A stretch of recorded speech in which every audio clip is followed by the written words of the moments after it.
Hey everybody, this is the Sliders Review, and it's Women's History Month, and I'm here today to talk to you about Just Add Magic Season 3.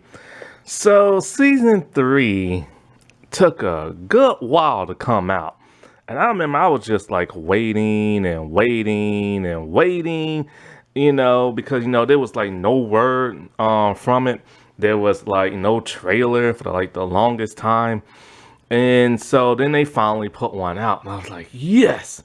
But then as I started to read stuff on Wikipedia, I'm just kind of confused. I'm all like, 11 episodes? What the heck?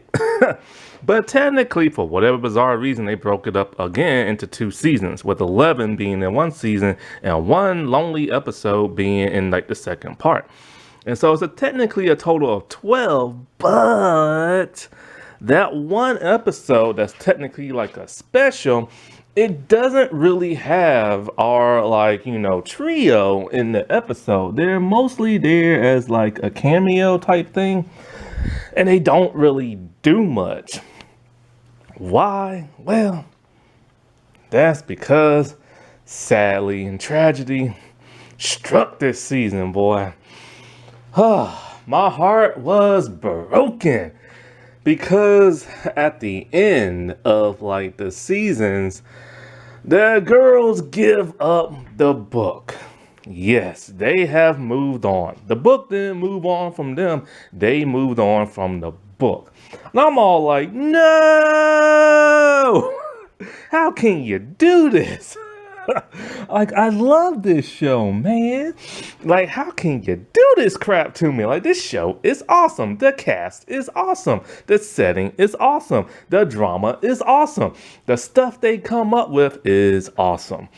And so, after a really interesting season that first started to play off like the second half of the second season, which kind of got a bit annoying and everything, there was a huge twist that I did not see coming. I don't think no person saw this coming. If a person states, oh, I saw this coming from a mile away, man, they lying to themselves. 'Cause ain't nobody saw this thing coming.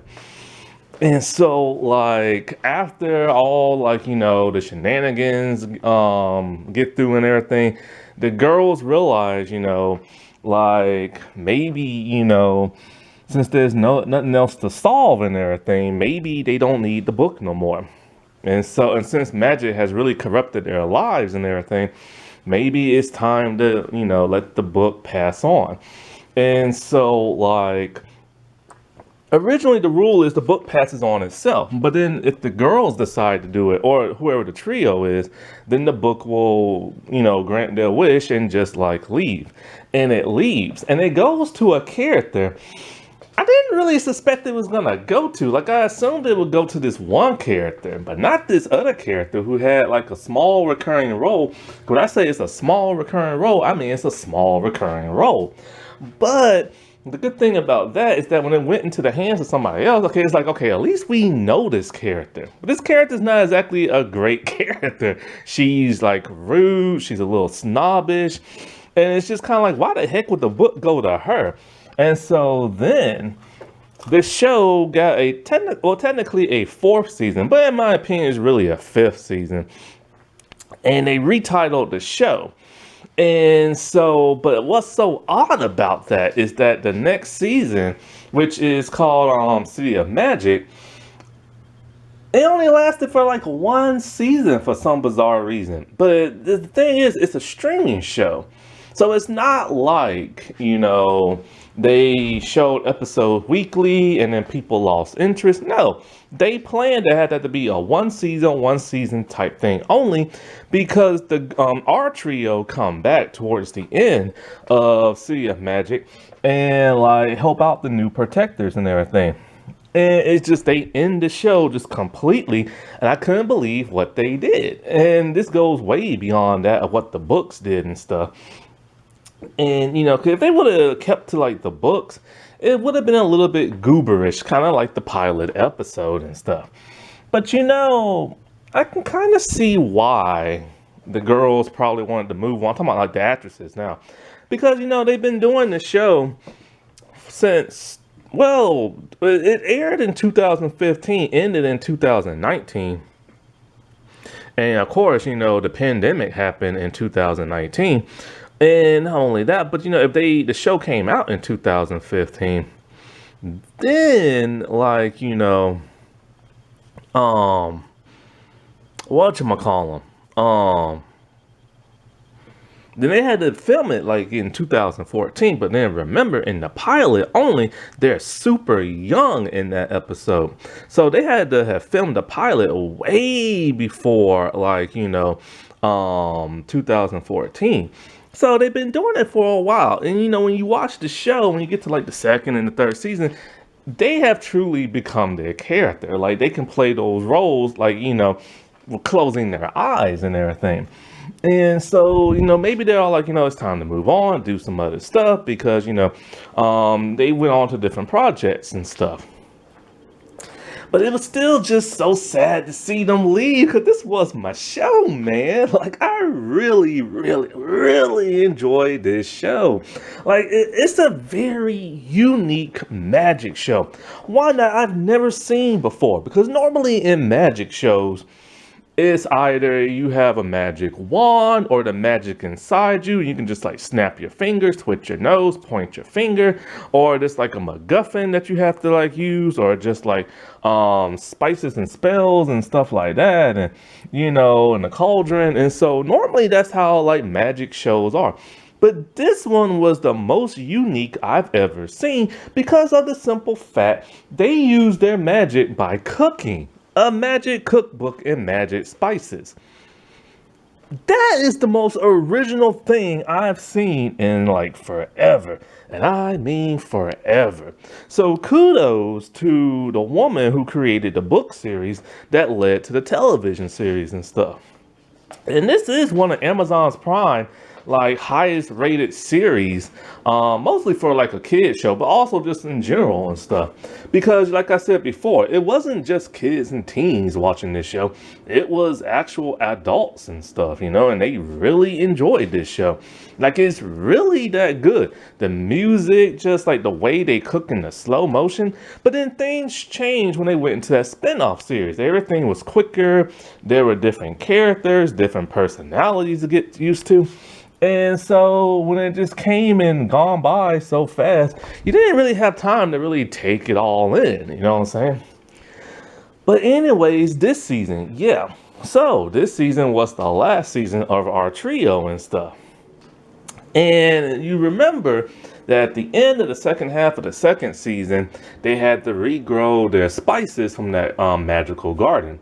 And they used Syndronium, which is a very powerful like spice to where it comes with a price. Hey, spice price. And so we never knew the downside of that because like, the book just glowed and then like, it faded to black. Now, I do wonder with the whole book glowing, why exactly did it glow?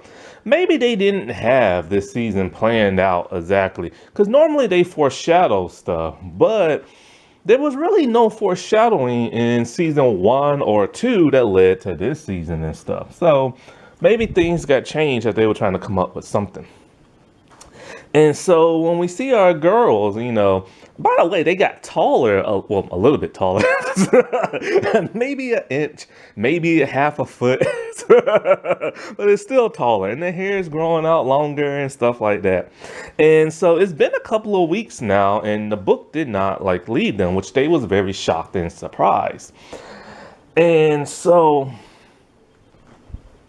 all of a sudden, like people in town, oh no, first, actually what happened was it was a really interesting episode. It's like the 70s, and we see Becky Quinn, a young Becky Quinn, and she makes a guacamole. And so she travels to the future because she wants to see how her son grew up and everything. But of course, she ends up in the kitchen, and she ends up, with the 3 protectors. And they're very shocked, but then once they realize who she is, they think it's really cool. So she wants to know everything that's like, been going on, like, in the future, what things are. And so They have to like, try to hide her, but they can't do it in time. And she sees her older son, she sees her grandson, and then when the girl's trying to figure out what they're gonna do about her, she just splits and just starts walking downtown. And and so like she's seeing people just take pictures of the food. She sees an electric car and everything, and it's a real shocker to her. So when she meets up with the girl, she wants to know why people take pictures of their food. What exactly are these remote controls that they take pictures with, which are technically cell phones, and like all kind of stuff, and talking about how like the pants in the store cost so much money when they only cost her like $10 and stuff like that. And so when she sees Mama P's restaurant, and I think she sees Mama P, 'cause remember, everybody's lost their memory of magic. So Mama P thinks she remembers her, but not really sure. And she's very shocked and surprised to see that Mama P's, like, little calf is still there. Because Mama P was only doing it to save up enough money to move, but she doesn't know what happened with her and her protectors.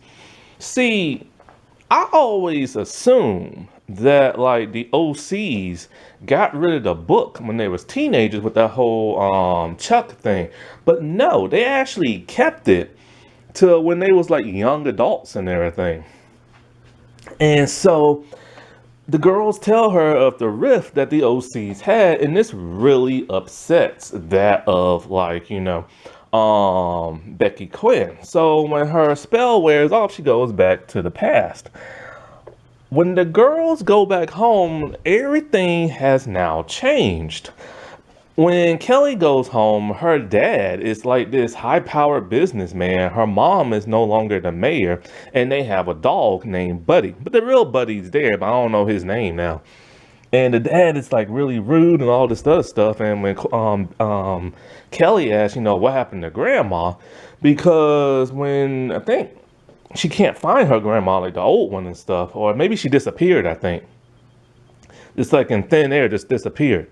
Yeah, that's what happened because she saw her younger self and then both of them disappeared. So, she asked her dad, like, what happened to grandma? He's all like, I don't know. She abandoned me when I was a baby and everything. He hasn't saw her. So they don't know what the heck is going on. And so, like, when they go around town, like, they go to Mama P's and stuff. And Mama P, basically, this is what happened. Young Becky Quinn went back in time and repaired her friendship from with the OCs before it ever got ruined. Because they never had that huge blowout fight and everything, and they rescued Chuck, everything changed. Basically, Chuck got his sister out the book by putting Becky Quinn in the book. Then Gina Silvers turned completely evil because, she liked Chuck and what happened to Chuck and all this other crap. And she just turned evil and bad. And she uses the magic to get whatever she wants. She's the new mayor.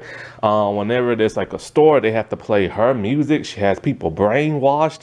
And then they realize when Kelly was walking like the dog Buddy, she sees Jake, but Jake is not Jake. He's a statue, a marble statue.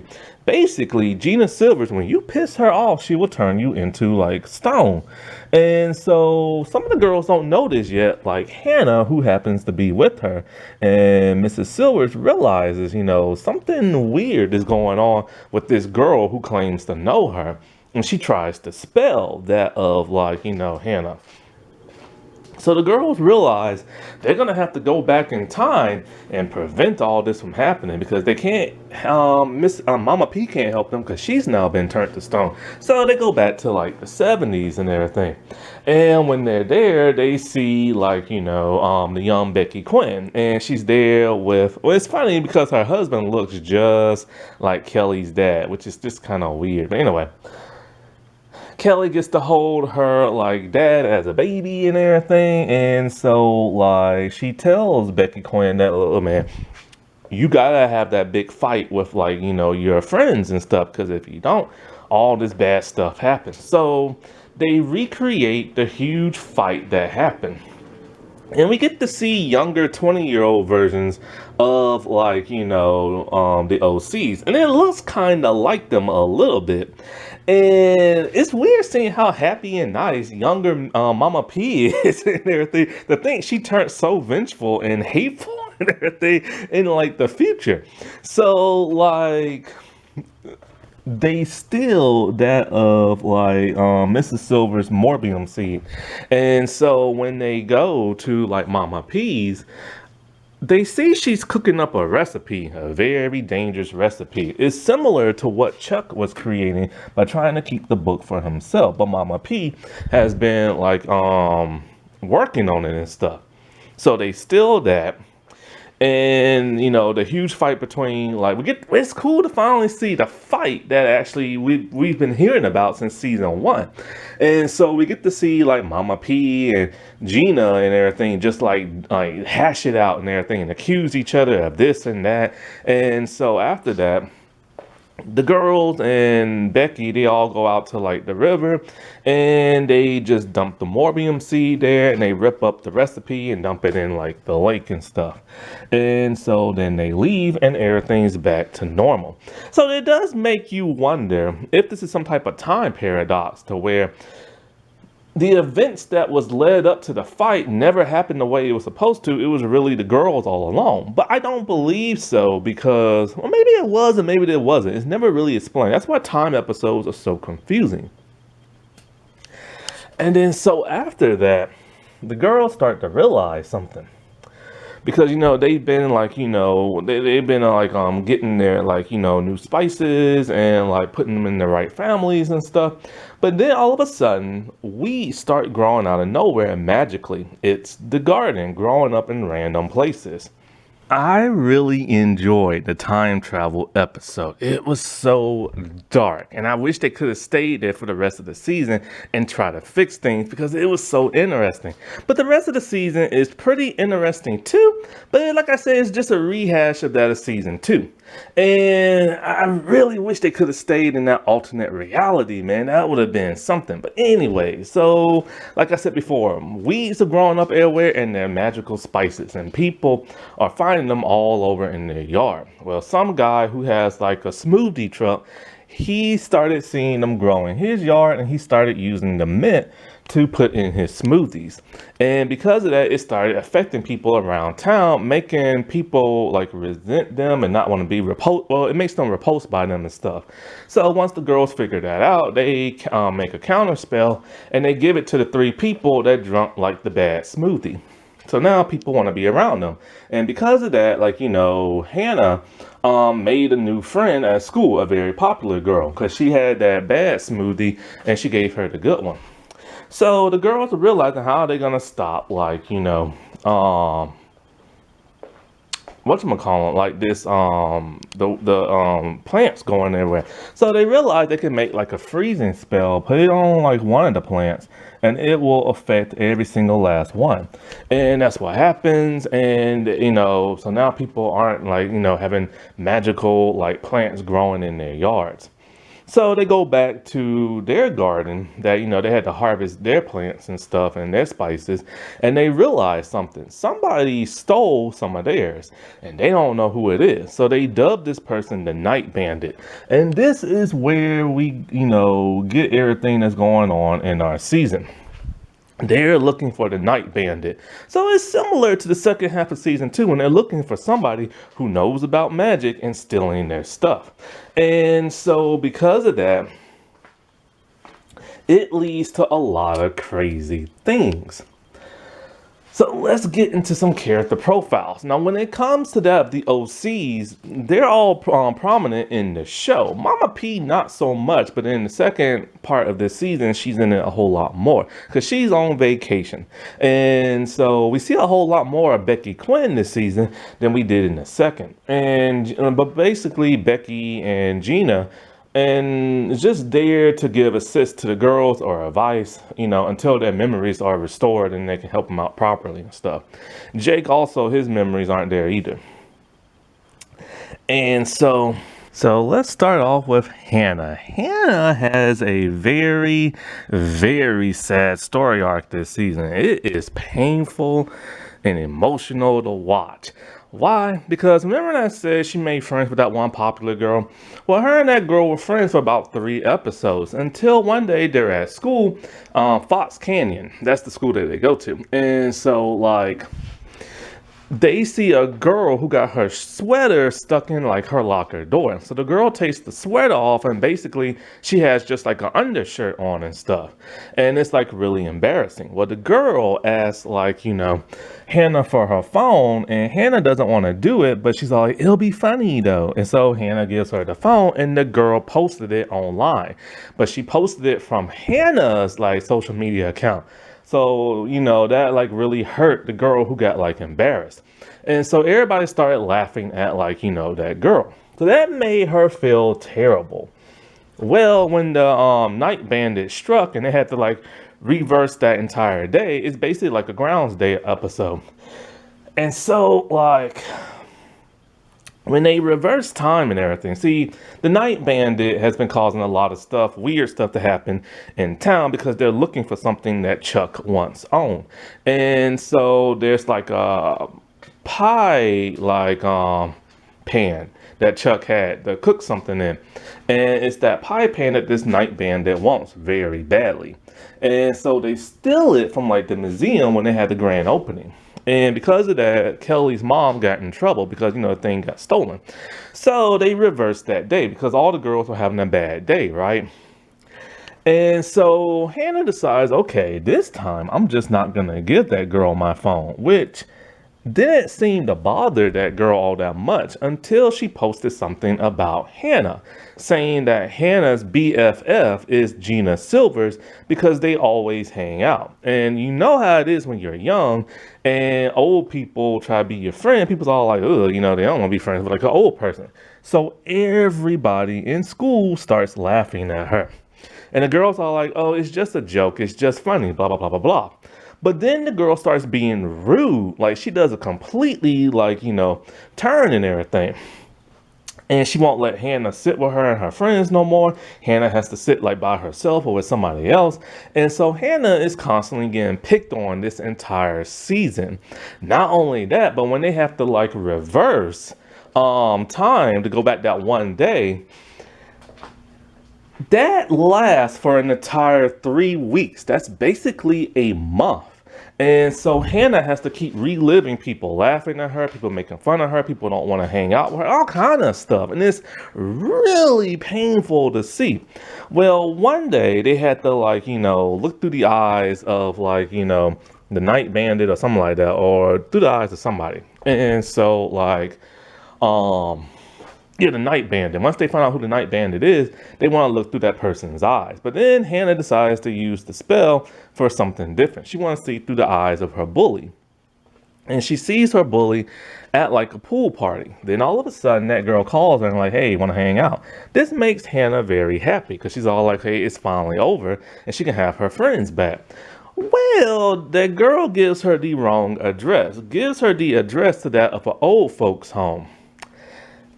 And so when Darby and her friends, because Darby now has a new friend, I'll get to a little bit later, they was using that same spell to look through Hannah's eyes, and they can hear what Hannah is saying, you start to hear Hannah get upset. Then when Hannah is looking at the old folks' home, it gets very, very blurry.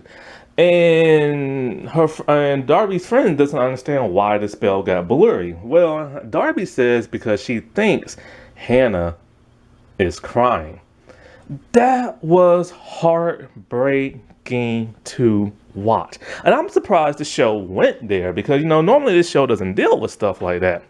Because normally, they had Charlotte and Charlotte was mean, but Charlotte wasn't that mean. Like this girl is like Regina George, Mean Girls like type. And so that really hurts her. And when Darby finds this out, oh, she is pissed off. So she cooks a spell to punish that girl, which, you're not supposed to abuse the magic, but she don't care. So then she tells Jake that this girl been bullying Hannah. And he's all like, oh, give me like, that food. I will give it to her and stuff. So the girl eats it, and every time she's mean to somebody else, it backfires and it happens to her. So when they're at like a school retreat and the girl's still making fun of her because of the whole Miss Silvers thing, she bumps into Hannah, knocking over her food. Talking about, oops, it was a mistake. Then some guy bumps into her. Then the girl was about to sit in a chair, and these other girls are like, no, the chair is broken and there's like spiders on it. So then she stops the girl from telling Hannah that. Hannah sits in the chair, everything's fine, but then the other girl chair breaks, the bully and stuff. Then there's like a bee or something like that flying around Hannah, and she's waving her hands around in a very embarrassing way, spinning around and stuff. So the girl records her and is all like, oh, it's going to be funny. And so she posted it online. But then the moment she posted it online, it's actually her trying to like fight off like the bee. So she assumes Hannah like hacked into her phone some kind of weird way. Miss Gina sees this and she tells her, it was wrong for Darby to do this and all this other crap. And, you're not supposed to abuse magic. So Hannah gets pissed at Darby. But then, she opens up at how hard it is being at that school with no friends. So what Hannah did was went to the counselor and told, the counselor, this girl's been bullying me for like over a month and stuff. And it turns out, we don't get to see this on screen, it turns out the girl, when her parents came, she bawled in tears because, now she's grounded and this and that. So the girl's bark isn't as worse as her bite and everything. And so, like, that situation, like, ends. And then for the last, about 4 episodes, maybe 3, Hannah's, like, fine and everything. Like I said before, man, that was a tough thing to watch, especially anybody who's been bullied and stuff like that. Because you're not expecting it to see this in this show, because like I said with Charlotte, she only picks on them verbally but doesn't do like hateful, mean things. So it was kind of nice they went a little bit of realism. Darby is getting sick and tired of the magic because it's interfering with her friendship with her new friend named Piper. Piper is a girl we saw in the second half of season 2, and there's like a new Buffy Audible thing that's out where it continues the story of Buffy the Vampire Slayer after so many years, and you can listen to the audio and stuff. The actress who plays Piper is the new Slayer of like that Audible series and stuff. So anyway, so Piper's really, really nice until you piss her off. But for the most part, she's nice. And her and Darby are really good friends. Well, of course, the magic is interfering with that because Darby always has to split. This upsets Darby, and Darby's all like,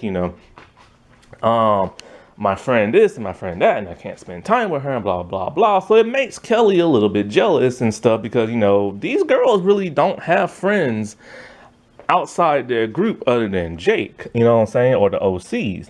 So Darby is starting to split off. This is, I should have seen this coming. This is letting us know that, their friendship, while it may still last, they're gonna like drift apart and stuff eventually. So anyways, when it comes to Darby's bad day, where they had to keep reversing that one day, it's because Darby forgot, like, it was picture day and stuff like that. Oh, wait, before I get into that. So she had to blow the girl off for something, right? And that really upset her. So they had to like do some kind of scavenger hunt thing. And so they used the spell to try to find out what the Night Bandit is trying to take. Well, it ends up like, solving all the clues to the escape room. Also, it makes their speech backwards. So they're talking like Yoda. And this really upsets Piper because she thinks Darby just acting like a flake. Well, Darby tells, the trio that, look, she's tired of the magic and she's going to tell Piper the truth. And they're all like, no, this is not your secret to tell. It's our secret. They're all like, well, we told Jake. But that's completely different. They needed Jake's help and everything. And so Darby talks to Jake about this, and he gives her some good advice about how, it's not your secret to tell. Well, the girls were trying to do a spell with the whole Night Bandit thing. But Piper shows up, and they look directly at her, so they are technically like stuck to her like a magnet. So they follow her everywhere. So they're all like, hey, why don't we buy you lunch since we messed up your little escape room thing? So Piper's getting very annoyed by, like, Kelly and that of Hannah. And so she doesn't understand why they're constantly following her around and doing this and that. So when they do see Darby, they kind of hint that, something went wrong. And when they saw, like, Piper, this pisses Darby well, I can't say, but it pisses her off. It pisses her off. And so after, they realize they're just gonna have to tell her, so they tell Piper all about magic. And Piper loves magic to death. She thinks this is now the coolest thing ever, and she completely forgives all of them. And she wants to be there with them when they do their magic stuff, all this stuff. So for the most part, she starts tagging around for the this season. And I started to think, okay, maybe the book is gonna do something where she becomes like a fourth protector and everything. But that never happens. And so, like, because now Piper loves magic so much, she's constantly bugging Darby about, like, what did y'all do this time? What did y'all cook this time? And it's really pissing Darby off because now her friend is obsessed with magic and she wanted just to have one friend in the world who doesn't know about magic. And so on her bad day, Piper kept asking, so many questions that where she had to keep talking out loud in class, and the teacher got pissed and gave Darby detention. Not only that, but she failed her pop quiz because she didn't have time to study. And not only that, but on picture day, she just had like crappy clothes on. So after redoing the day over and over and stuff like that, and other stuff, like, her and Piper for the most part are still good. But it's really getting on her nerves, and she lets her know, like, look, man, you need to stop bugging me about the magic. Which kind of upsets Piper a little bit, but she understands, And so, like, as they're still looking for, like, the Night Bandit and all this other crap, they was at Kelly's birthday party. And a spell happened to where, nobody could, like, leave the party and this and that. Well, the Night Bandit just so happens to be at the party. And so, like, when they see Piper, like, in the girls' trailer where they cook at and stuff, they basically is all like, man, I wish you never saw this. And they spell Piper, making her forget, like, everything about magic. Piper's memories never get restored about magic. And for the most part, it was for, like, the best.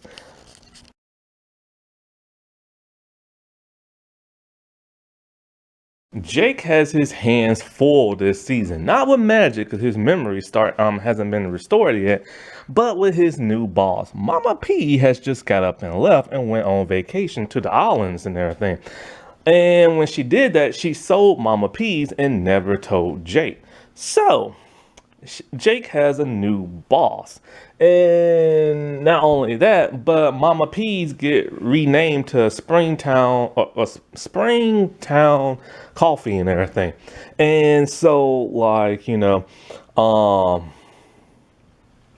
really pisses Jake off. And I mean, it pisses Jake off because the whole establishment has been, like, remodified and stuff like that. And he does not like his boss. He doesn't like the corporate music. He doesn't like how they have corporate food that's, like, packaged and, like, sent to them because, he likes to cook and everything. And so everything he knew and loved about that place, other than Mama P, is now gone. And it's really frustrating him, even to the point where he was thinking about quitting. And not only that, but he ratted out his boss, Aaron, to that of, like, Kelly's mom when she tried to put a drive-through into Mama P. And he's all like, nah, man, like, people don't want this, blah, blah, blah. And not only that, but he talked smack about his boss to this customer, and that customer happened to be Zoe, and Zoe is the daughter of Aaron, and he had no idea. So him and his boss are literally butting heads the entire season, even to the point where after he ratted her out and talked smack about her, she punished him by cleaning off all the gunk on the pillars and all kind of other crap. Eventually they do come to, like, an understanding. They teach each other, like, the value of how to run a business. She teaches him that, in corporate, you have to do this no matter if you want to or not. You need to learn how to save money and, like, shop on a budget and all this other stuff.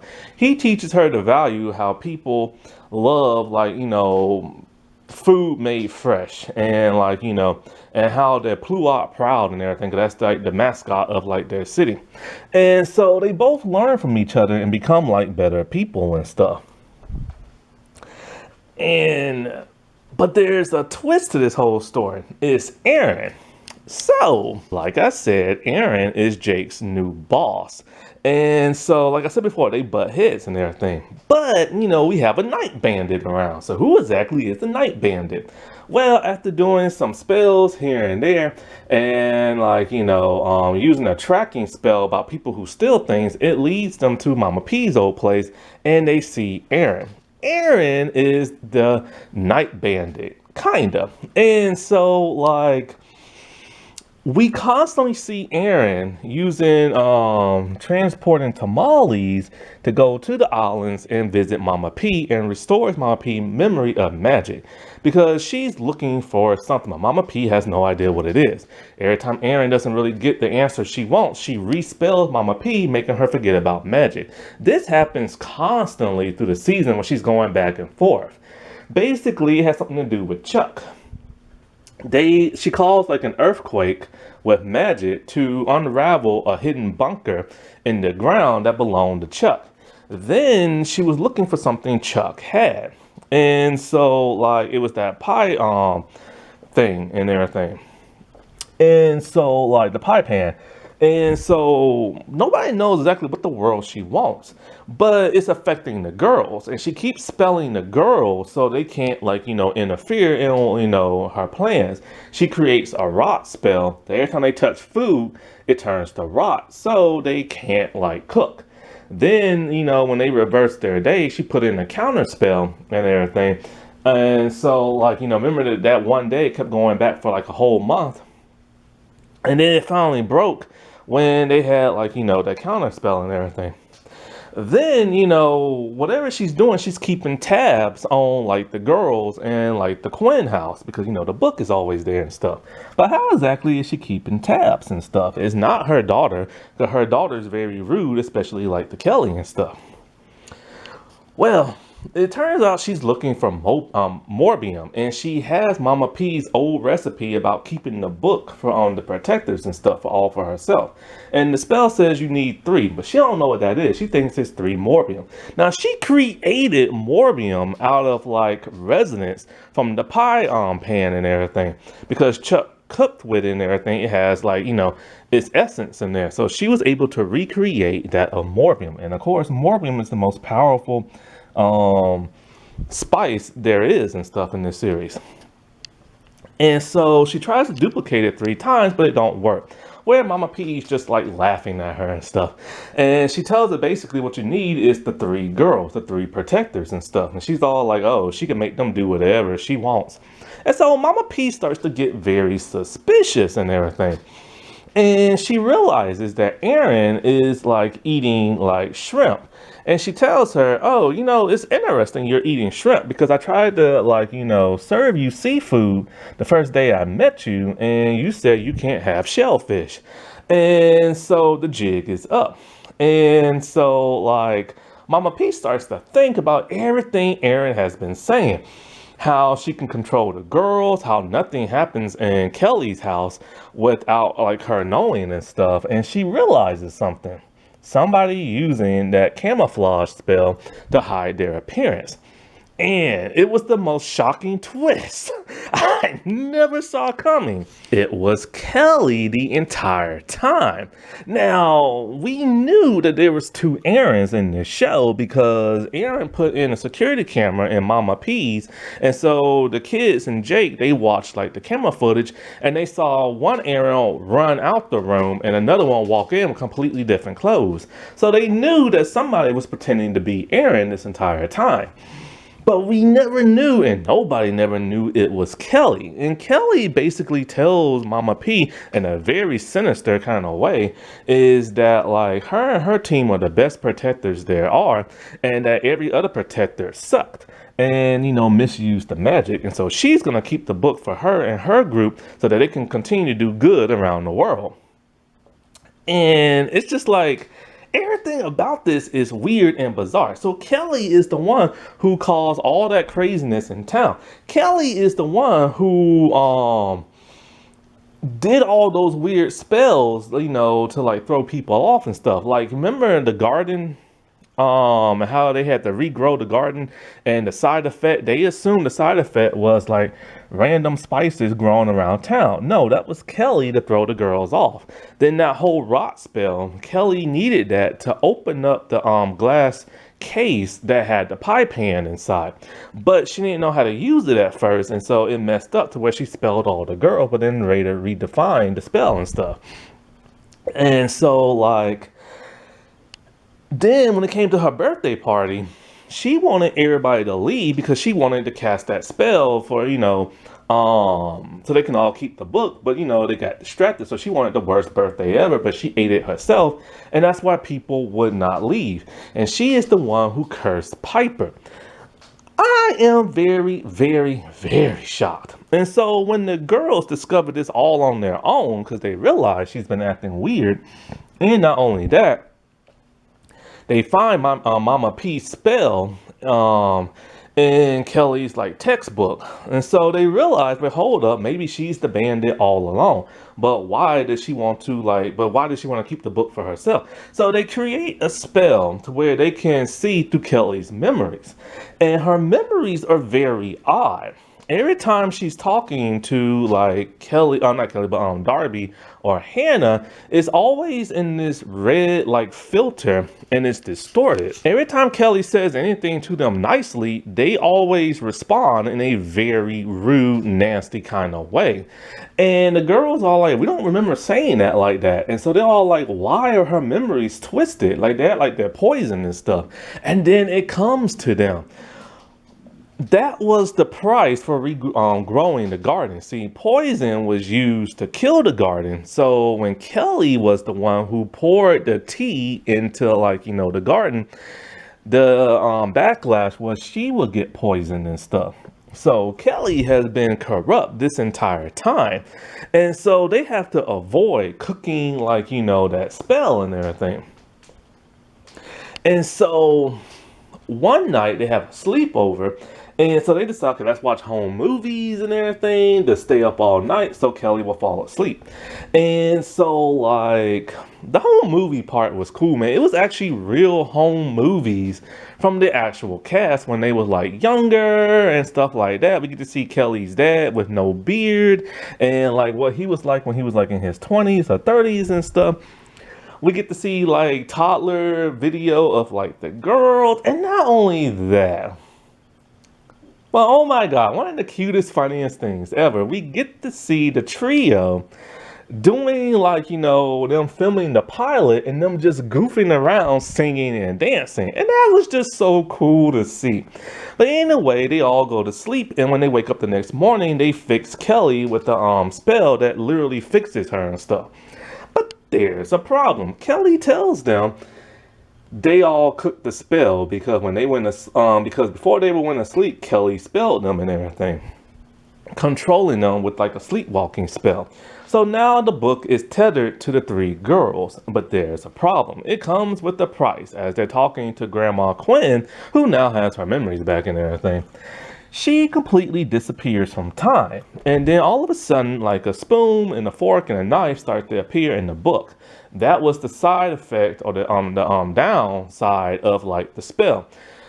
If you want the book that badly, you have to give up something you love even more, and that is Kelly's grandmother. So they have to find a way to stop this. Well, of course, the book helps them. And so it's a spell that to where they can come untethered from the book. But then Darby doesn't like the idea of wanting to eat this one thing. Now, here's the cool thing. Because they're tethered to it, as soon as they talk and say what kind of spell they want or what title, it would just now appear in the book. So it changes it to Jake's burritos and stuff. And it comes up with a spice they've never cooked with before. And so they don't know what kind of spice this is. They go back in time to the Wild West and they meet Chuck and they try to say, like, dude, you have all these spices and everything. And so maybe, you can give it to us. And they also asked him about the pocket watch, something I haven't brought up yet. When they went to Chuck's cellar, there was a pocket watch that was like ticking after 100 years and stuff. So he doesn't have that spice. They realize it's a spice that's named after all the three of their last names. And they have to combine three spices to create this new one. But then the spice won't bloom until 15 years later. So they go forward in time. Now, the reason why they had to go like in time is because it takes like 15 years to bloom. And so, but the thing is, why didn't they just go back in time and prevent Kelly from creating that spell? Or go back even further and fix her memories. So, after she poured like the tea on the plants and stuff. Like they have so many, or just repeat that day and prevent Kelly from doing what she was going to do. They got so many time travel spells, yet they did not use them. Or why didn't they do the whole 3-layer cake thing that they did in season 1 finale to erase all the spells? There's so many different ways they could have went with that, but they went with this one. But anyways, we get to see future versions of Jake and the 3 girls. And so Jake is the way he always is all like, you know what? I don't even want to know. And that was perfect. And also Mama P's is now owned by Jake and he renamed it after himself. And so that's like really cool. He really finally got his own cooking business and stuff. And so we get to see the older versions of the girls and they act just like the way they do now. So that's kind of disappointing because I was hoping they would act slightly different and stuff. And so the reason why, but the one thing that bugs me is that we don't get to hear Kelly talking about how she lost her grandmother for 15 years. Because see, the thing is, once the spoon, fork, and knife fully appear in the book, then Grandma Quinn is gone forever.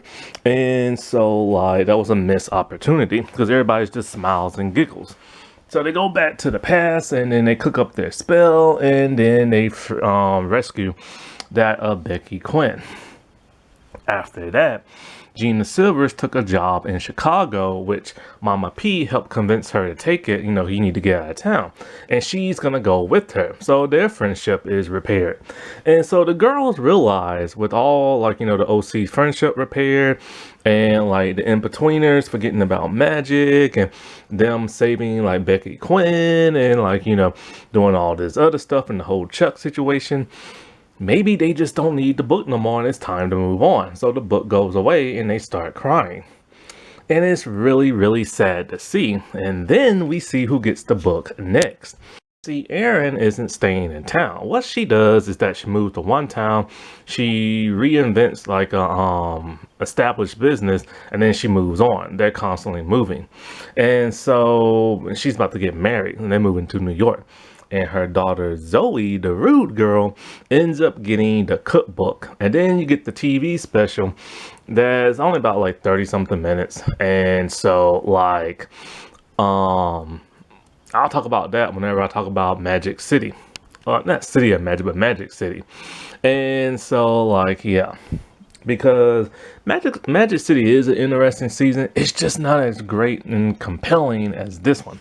Now, as for Mama P, see, the only reason why she even went on vacation and sold her place is because of the Night Bandit. And so once she realizes who the Night Bandit is, because the Night Bandit always comes back to restore her memory of magic, then erase it and stuff, because, they're trying to figure out, that one thing they want, which I don't understand. Why didn't they use the truth truffle on Mama P to just reveal, what it is that they need and stuff? So I don't understand that. It's the show comes up with all these rules in other seasons, but then they forget once they come to this season. And so Mama P, while still having her memory right before they get erased, she steals some of the quiche and puts it in a to-go bag and everything, and writes herself a note. So after she's back in her hotel room, she eats it, remembers everything. She hops on what is it, like 2 boats and like a plane to get back home. And she helps the others to, like, stop the night bandit. Well, and when she was at Gina Silver's house, she cooked up a unlock key that, like, nobody knew she did. So she breaks back into her place and sees that it's been like completely like redone, and it just like breaks her heart. Well, at some other point in time in this towards the end, when her and Jake are there, like, well, actually before Jake is there, it turns out she has another hidden place inside Mama P's that has magical spices that nobody never knew about. And so it's in like the bottom of the door archway. And I'm just thinking to myself, well, hold up. This completely retcons season 1, because when they locked her out of her pantry, she used the unlock key to like get in there. And so I'm just kind of thinking to myself, because her home is the only one we've never seen. So I just assumed she had spices in like her home, like all the other ones do. But apparently she has this hidden compartment inside like the door arch. And so she uses those spices, and then later on when Jake is there, to retransform back into Mama P's, and so she can have her place back. And I'm just kind of like, well, she had them spices the entire time. This completely negates what happens in like season 1. Something else I never thought about that negates or just retcons all the other seasons and stuff like that is like, one, the spoon, fork, and knife logo is supposed to represent the 3 protectors. But we now know that there were only 3 protectors whenever like the OCs were like, first formed and stuff. Because back when Chuck and his sister did it, back then the book only had 2 people. So that makes you think, why did it have 3 symbols back in the day if it only always had 2 partners?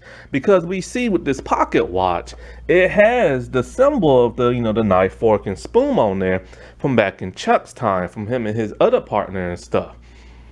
So it's just kind of like, that don't never really make no sense. And so I guess they just didn't really think it all through, but hey, whatever, you know what I'm saying?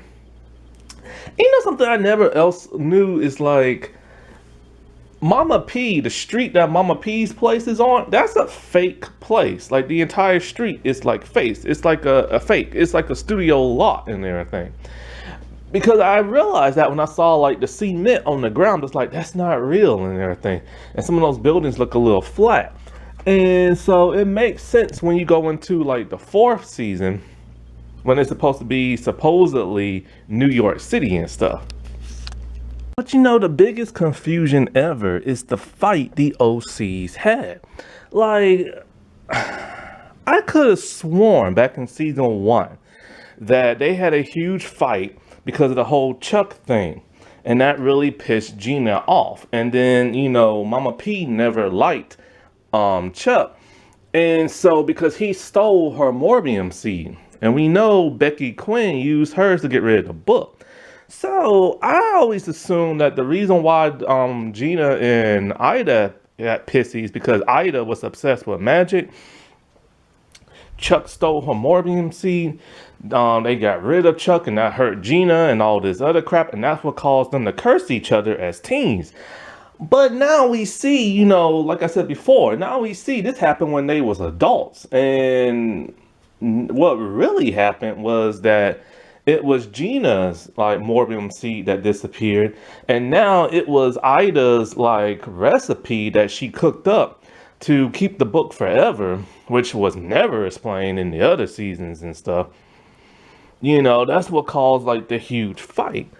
But I could have sworn it was Mama P's morbium seed that got stolen and not that of Gina's. But then again, I remember Gina was doing something towards the end of the 1st season when she was growing something.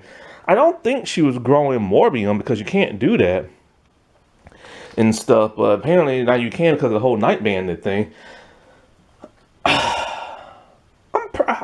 pretty sure they retconned the crap out of that. Or maybe, they gave such brief details of the past that they never really hashed it out or what really happened and stuff. Like this right here was truly a series. It's not available on DVD. You only have to watch it on Amazon Prime. And this is really an experience. Like when you watch this show, it is an experience. Like it is just like something like else, you know what I'm saying? And that's what I really like about this show. And man, it's like I don't know, man. It's like why did this show have to end? But then when it came to the Magic City thing, they should have waited like a couple of years and then did that like then, you know what I'm saying? Because like it was just too soon after the like original series, and they didn't give it time to breathe. But then what happens in Magic City at the end is just like, well, you gotta be kidding me. Happy Women's History Month, everybody. All right, well, I'll talk to you later. Bye.